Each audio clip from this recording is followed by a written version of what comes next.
دايما في ارتباط قوي وغريب بين الأم المصرية وكلمة زفت دونا عن باقي الكلمات الموجودة في قاموس الشتائم المصرية.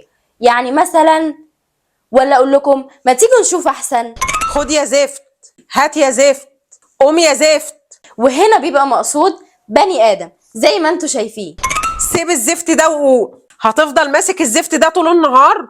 هات الزفت ده من جنبك. وهنا بقى الإعجاز العلمي، وهو إن المعنى المطلوب دايما بيتفهم حتى لو الكلمة اتحطت كبديل لأكتر من حاجة معانيها مختلفة، زي اللابتوب والتليفون والريموت. ها، خلصت الزفت اللي وراك؟ وهنا المقصود طبعا المذاكرة أو الهومورك. سيب الزفت اللي انت ماسكه في ايدك ده يا زفت. وهنا بقى استخدام مضاعف للكلمة، سيب الزفت يا زفت.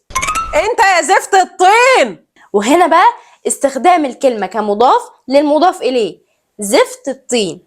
وبكده يا جماعة نكون خلصنا كل استخدامات كلمة زفت عند الأم المصرية. انت هتفضلي واقفه ترغي كده طول النهار يا زفت انت؟ نسيت حاجة، ممكن نستخدمها كمؤنث، زفت.